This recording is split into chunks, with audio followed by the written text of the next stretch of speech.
de fait qui est celui de la dysfonction gastro-intestinale aiguë, dans le sens d'une petite définition, puisqu'il y a quelques modifications qui sont en cours. Il faudra se rappeler que c'est une dysfonction qui est un peu le parent pauvre de la réanimation, et vous comprendrez pourquoi, et voir s'il y a quelques situations particulières dans lesquelles on est confronté, et éventuellement voir s'il y a des approches thérapeutiques, et peut-être d'ailleurs insister sur le fait que dans cette dysfonction, le meilleur système de monitoring, c'est l'infirmière. Alors, je n'ai pas de conflit d'intérêt dans cette session. Le tube intéresse moins l'industrie en général, du moins dans le domaine de la réanimation. Comment ont été définies récemment ou au cours des dernières années la dysfonction gastro-intestinale? Alors, c'est un générique en fait, parce que ça va regrouper beaucoup de choses, vous allez le voir.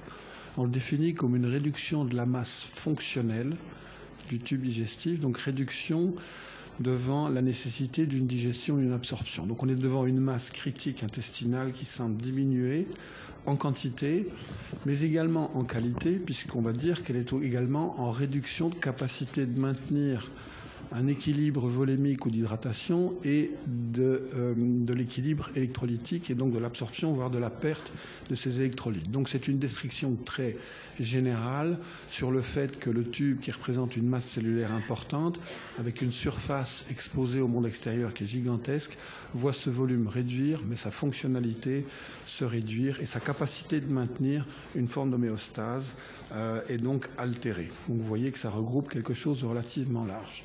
En pratique, c'est quoi? Et je pense de nouveau que l'infirmière est en première ligne dans ces conditions-là.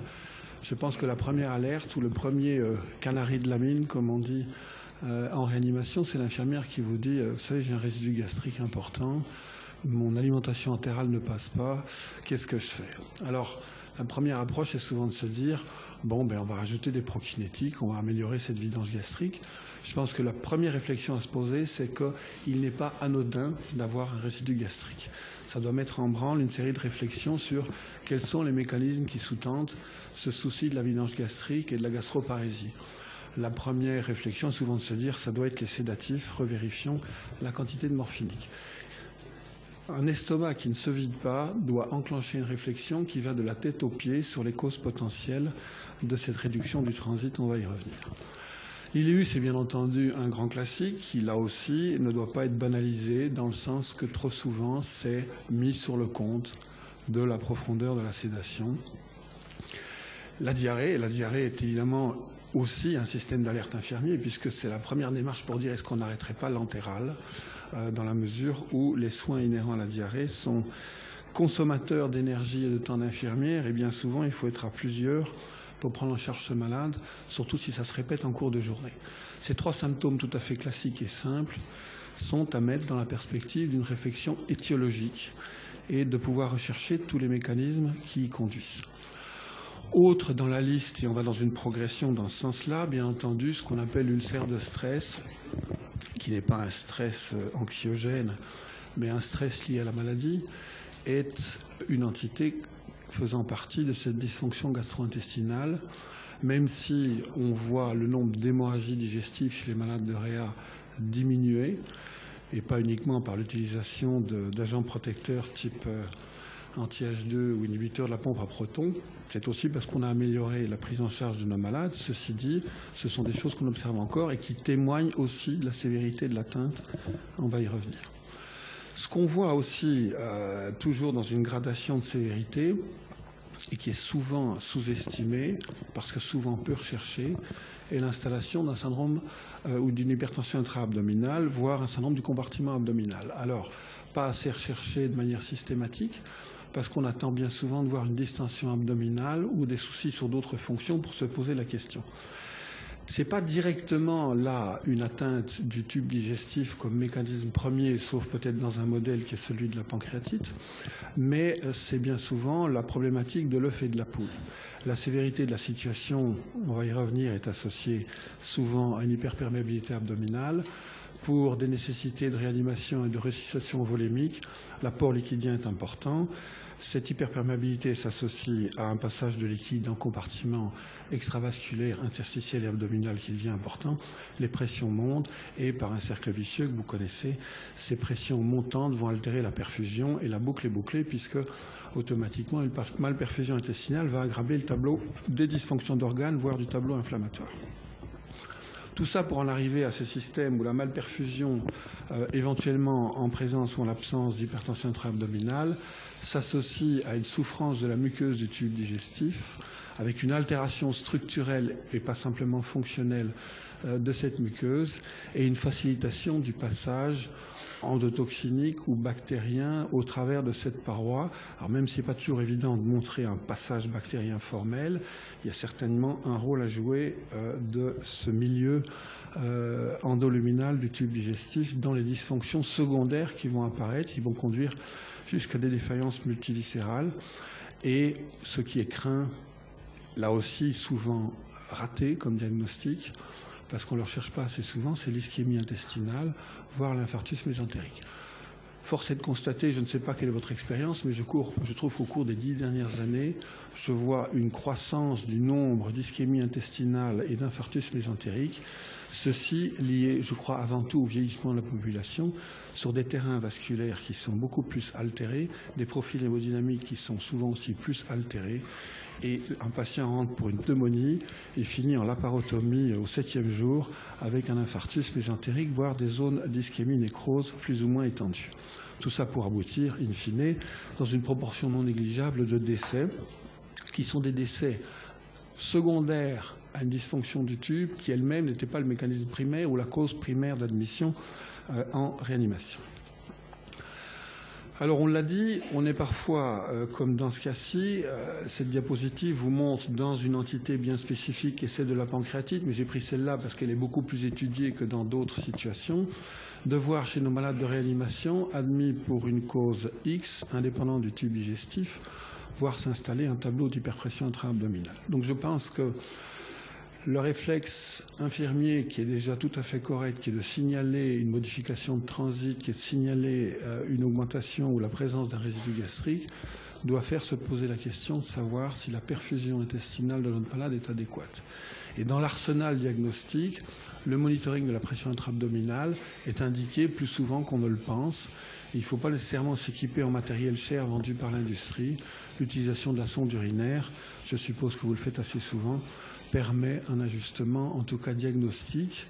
Par contre, devant pas mal de situations où les pressions se situent entre 10 et 15, on ne sait pas très bien quoi faire, puisque c'est souvent simplement le témoin de la sévérité. L'étiologie de cette hypertension est une chose, maintenant la prise en charge en présence d'un gradient augmenté ou d'une pression augmentée est plus difficile. On sera tenté de dire qu'il va peut-être falloir freiner l'apport liquidien, mais en même temps, vous avez un compromis cardio-circulatoire qui ne vous le permet pas nécessairement. Donc là, on a encore matière à réflexion, puisqu'on peut comprendre la physiopathologie qui sous-tend cette hypertension intra-abdominale, on peut comprendre ses conséquences, mais on est encore relativement désarmé sur le plan thérapeutique. Certains courageux, voire cowboyesques, se lancent parfois dans des chirurgies de type décompressive. Alors c'est acceptable dans le cas de la pancréatite, parce que c'est souvent des tableaux dramatiques avec des pressions monstrueuses et des gens qui sont dans un modèle où le choc associé au processus inflammatoire, à la malperfusion, plus la perméabilité, avec augmentation de pression, font qu'on arrive à des 15, 19, 20, 30, qui vont entraîner une aggravation de perfusion dans un modèle où l'engainement de la racine du mésentère par la nécrose altère déjà la perfusion. Et donc là, c'est peut-être un groupe de malades où une chirurgie de décompression est nécessaire. Certains ont proposé d'utiliser l'hémofiltration pour réduire l'eau extravasculaire, mais là, c'est parfois aussi un compromis difficile pour des raisons de stabilité hémodynamique. Donc, retenez simplement que c'est quelque chose, je pense, qu'il faut mesurer plus souvent pour se poser la question des mécanismes qui sous-tendent cette pression augmentée et de voir dans quelle mesure on peut essayer d'améliorer un peu les choses, même si, je vous dis, on reste assez fort démuni. Alors, quelle est l'incidence de cette défaillance gastro-intestinale? Elle va aller de 10 à 80% selon ce qu'on a comme population d'une part et selon la définition qu'on utilise. On va retrouver au moins, chez plus de la moitié des malades, au moins un des symptômes que je vous ai listés. le plus fréquent étant un trouble de la vidange gastrique et un iléus. Mais je pense que quand on réalise systématiquement des autopsies, on doit être obligé d'accepter et de constater qu'on a raté pas mal de diagnostics de souffrance intestinale. C'est associé à un mauvais pronostic. De nouveau, c'est la problématique de l'œuf et de la poule. Est-ce que le tube digestif est responsable du décès ou est-ce que la sévérité du malade participe à la dysfonction gastro-intestinale, témoin de cette sévérité et entraînant le décès? Mais de se rappeler quand même que d'un point de vue conceptuel et physiopathologique, la muqueuse du tube digestif est la surface exposée et le plus grand espace, c'est gigantesque comme territoire, c'est au moins un terrain de football, de surface d'exposition à l'extérieur. L'extérieur, c'est-à-dire la lumière du tube digestif, tube qui a un contenu bactérien, comme vous le voyez, de 10 puissance 12 germes par millilitre, ce qui veut dire plus de germes que de cellules dans l'organisme. Et nous vivons dans un rapport d'amitié avec cet environnement endoluminal tant que les conditions perfusionnelles intestinales et de maintien de la structure de la muqueuse sont appropriées. Une partie de cette flore, d'ailleurs, participe à la protection. Protection par rapport à l'environnement hostile. Et je dis l'environnement hostile, c'est une série de souches pathogènes qui ont une virulence plus ou moins importante. Et il n'y a pas que le Clostridium dans cette histoire-là. Alors bien entendu, vous le savez bien, ces situations d'état critique et surtout mal perfusionnelles, parce que quand on revoit l'évolution de cette dysfonction au cours des années, je me souviens comme jeune interne, c'était tout le débat de la protection de l'estomac par les IPP, enfin à l'époque les anti-H2, et de montrer l'incidence qu'on avait. Cette incidence a diminué, mais par contre, la problématique perfusionnelle est responsable encore du plus grand nombre des hémorragies digestives chez le patient critique de type long séjour. Mais qui dit ulcération gastro-duodénale dit identiquement du côté intestinal, intestin grêle ou gros intestin, phénomène de malperfusion. D'autant plus que certains territoires sont très exposés à ces problématiques de perfusion. L'estomac est vascularisé par plusieurs branches et il y a donc un système de suppléance très important. C'est pas sans raison d'ailleurs qu'on peut emboliser assez facilement une artère gastro-duodénale ou dans un contexte d'hémorragie digestive parce qu'il reste un certain nombre de branches de perfusion collatérales. Par contre, au niveau du grêle et surtout du côlon, on a une vascularisation type terminale. Et donc, cette malperfusion n'est pas suppléée. Comme il y a souvent un iléus associé, avec une augmentation de la distension de la lumière du tube, si vous rajoutez une composante de malperfusion par augmentation de la pression endoluminale, vous avez un double mécanisme qui conduit à cette ischémie. Souffrance de la muqueuse et donc potentiellement rupture de barrière anatomique, passage de germes qui vont s'arrêter au niveau des plexus ganglionnaires de la racine du mésentère, mais qui vont entraîner une cascade inflammatoire potentielle puisque le signal endotoxinique va passer par le flux portal dans le foie et les signaux de synthèse de protéines pro-inflammatoires ou de cytokines vont démarrer. Ceci entraînant un accroissement de la vasoplégie, l'hyperperméabilité, la boucle est bouclée, on se retrouve dans les conditions qui vont conduire, outre le processus inflammatoire, éventuellement la translocation avec bactériémie, pas toujours facile à démontrer, à une souffrance additionnelle perfusionnelle plus grande et, bien souvent, une hyperpression intra-abdominale.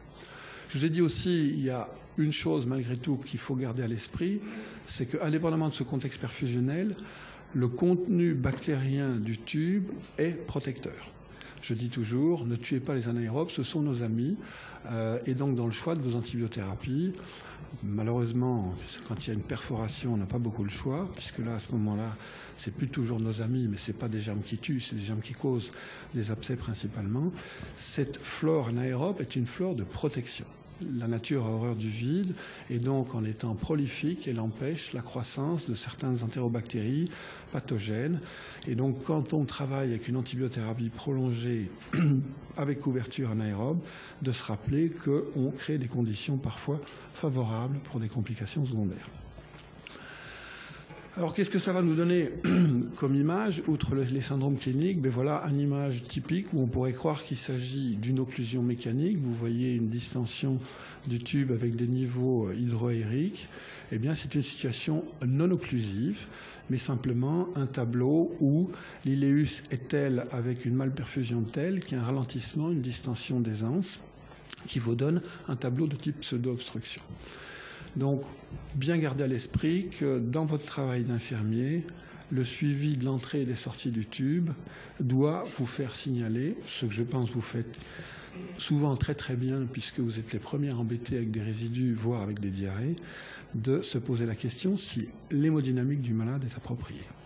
Et voilà, par contre, ce que je constate, je dirais, j'ai dit depuis une dizaine d'années, je crois que maintenant le nombre de patients qu'on transfère au scanner dans des tableaux de défaillance multiviscérale à la recherche d'ischémie intestinale fait partie de l'hebdomadaire. Voilà une image, parce qu'on finit par bien les connaître, une image où vous avez un certain degré de distension d'aisance, mais voyez surtout que la paroi de la muqueuse, dans ses parties déclives, contient de l'air. Cet air témoigne de ce qu'on appelle une pneumatose, et cette pneumatose n'est pas systématiquement liée à l'ischémie, parce qu'on en a vu dans certaines distensions liées à des alimentations entérales avec une stase, mais c'est bien souvent l'ischémie qu'il faut rechercher, et vous voyez ici plusieurs territoires dans lesquels on a des doutes sur la présence d'air dans la muqueuse, en tout cas ici clairement on le voit, et ceci correspond parfois à des tableaux dramatiques, comme ici, ce qu'on appelle une aéroportie. Donc vous voyez que le foie est rempli d'air. C'est un air qui vient de la lumière du tube digestif et qui est passé par le réseau mésentérique. Ce genre de situation se termine souvent très mal. Et malheureusement, quand le diagnostic est posé, c'est parce que le malade est en besoin croissant de vasopresseurs. On n'a pas beaucoup d'explications, puisque le foyer primaire de pneumonie ou la situation cardiogénique est traitée. Et en général, il faut plutôt faire revenir la famille pour l'expliquer que ça se termine mal. Et ça se termine bien souvent comme ça. Ici est un exemple de la parotomie au lit du malade dans une situation de choc réfractaire. Vous voyez un peu les multiples plages d'ischémie nécrose chez cette patiente, témoignant de ce que je viens de vous démontrer. Là aussi, c'est un match qui se termine très mal, puisque la résection est impossible. Il faudrait tout enlever si on veut garder que des zones saines. Alors voilà, l'intestin, il est dans un environnement victime de beaucoup de choses. Ce diagramme ici vous reprend un peu tous les processus qui vont participer, et souvent de manière plurifactorielle, à cette dysfonction intestinale. Il y a bien entendu un axe neuronal, puisqu'une bonne partie de la commande de la motilité est d'origine centrale. Vos médications, qu'elles soient sédatives ou autres, mais il n'y a pas que celles-là. Il y a des processus de type mécanique. L'ischémie, pour moi, reste vraiment la bête noire dans le problème, mais la quantité de liquide et donc le degré d'œdème de cette paroi, ainsi que les altérations hydroélectrolytiques vont également participer. Donc, toute une série de choses participent à cet ralentissement fonctionnel, cette distension secondaire et une malperfusion souvent. Et voici un petit peu tous les moyens dont on dispose et qu'il va falloir utiliser à la carte en fonction de ce qu'on pense être le mécanisme primaire. Bien entendu, on a des agents pour essayer d'inhiber l'effet de nos opiacés. On a bien sûr nécessité de trouver un moyen de décompression, parce que quand on parlait du syndrome d'hyperpression intra-abdominale, avant la laparotomie, il y a parfois des gestes un peu simples qui sont de vérifier qu'il y a bien une vidange gastrique correcte et une décompression intestinale, parfois réalisable mécaniquement pour essayer de réduire le tableau, voire parfois simplement un cathéter dans la grande cavité, parce que souvent ces patients ont une quantité d'acide ou de liquide d'origine non-hypertension portale qui est parfois non négligeable. S'assurer, je vous l'ai dit, qu'il y a un débit sanguin systémique suffisant, parce que le monitoring de la perfusion intestinale n'est pas quelque chose qui est faisable en routine. On ne place pas chez tous les malades un cathéter sus-hépatique pour voir leur tour veineux chez eux. Et la tonométrie qui a été utilisée dans les années 90 a démontré ses limites, en dehors de son coût, et n'a pas été associée à un changement dramatique de la prise en charge des malades. L'alimentation est parfois le choix de l'alimentation. Le fait que parfois, ce tableau doit être traité par une antibiothérapie, mais là c'est très spécifique à la problématique du Clostridium. Et donc faire cette balance entre perfusion adéquate par un apport liquidien suffisant et surremplissage qui lui-même peut générer les problèmes que je vous ai dit. Donc il faut passer un peu par cette checklist de pilote d'avion devant ces tableaux-là, d'étiologie, de se remettre en question un certain nombre de choses qu'on fait. Surtout que vous savez qu'après un certain nombre de jours, la liste des médicaments s'allonge sur l'ordinateur et donc on finit par continuer à laisser des choses ou utiliser des médicaments pour traiter les effets secondaires des premiers médicaments qui sont peut-être plus nécessaires. Donc ça, il faut oser parfois repartir d'une page blanche et tout annuler. Donc voilà un peu ici en résumé quelques manœuvres auxquelles on sera attentif. Il est certain que notre ajustement d'apport liquidien doit être balancé dans un sens comme dans l'autre. La correction des électrolytes est importante. Il ne faut quand même pas oublier qu'une bonne part de ces électrolytes parfois ne sont amenés uniquement par l'alimentation. Les phosphates en particulier, il n'y a que dans l'alimentation qu'on en trouve. Donc se rappeler aussi que tous ces dérangements électrolytiques participent aux troubles de la motilité et qu'il faut les corriger.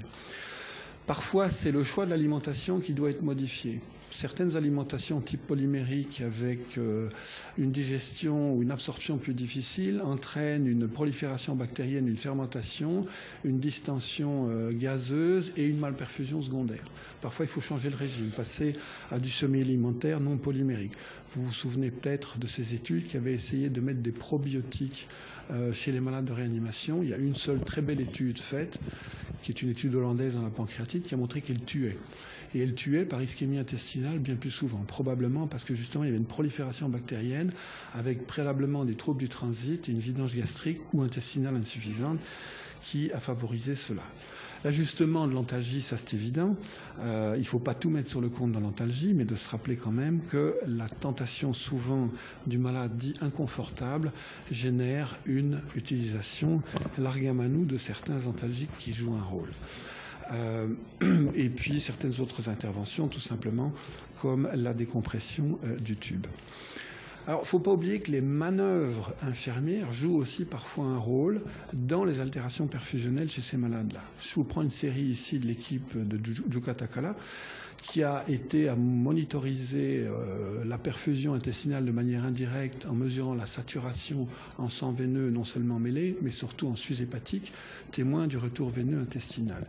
Et il reprend la liste des interventions quotidiennes d'une infirmière, depuis l'aspiration trachéale jusqu'aux manœuvres de mobilisation, mais vous voyez aussi tout ce qu'on fait comme interventions qui, vous avez le nombre à gauche, ont été associées à des modifications transitoires ou prolongées de la perfusion intestinale, avec des phénomènes de souffrance de type ischémique. Et c'est à peu près tous les soins quand on regarde. Donc c'est pas évident de pouvoir s'en passer, et en même temps c'est de se rappeler que ces conditions-là peuvent être associées à des conséquences non négligeables. Voilà un enregistrement qu'il propose assez typique. Vous avez à gauche l'axe des Y qui correspond à la saturation en sang veineux mêlé, et à droite la saturation veineuse sushépatique. Et vous voyez des manœuvres de type aspiration trachéale avec une chute concomitante de la saturation en sang veineux mêlé, mais des chutes, puisqu'on part ici d'une moyenne de 55, qui peuvent descendre jusqu'à des 30, 25, plus bas que 20 au niveau perfusionnel intestinal. Tout ça ne se passe pas sans laisser éventuellement des traces et des conséquences. Mais de nouveau, on se retrouve avec la problématique de l'œuf et la poule. Quand on reprend son même groupe de malades, on voit bien aussi que le nombre d'épisodes de désaturation se retrouve de manière plus fréquente chez les malades dont la sévérité est plus grande. Il a corrélé ici le SOFA maximal au cours du séjour en réanimation et le nombre d'événements de désaturation. Donc là, on repart dans la problématique du tube digestif victime de l'environnement et puis le tube digestif qui devient acteur dans l'installation de dysfonction. Mais donc, c'est difficile toujours de faire la part des choses et on ne peut pas reprocher un certain nombre de soins qui sont effectués.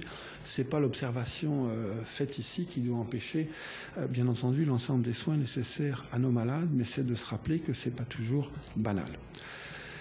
Dernière chose aussi qui est importante, et je vous l'ai dit tout à l'heure en partie en introduction, c'est qu'on a aussi démontré l'importance du maintien de la flore. Ceci est un travail asiatique-japonais qui vous montre la quantité de germes anaérobes dans le tube digestif et la corrélation avec des complications et la mortalité.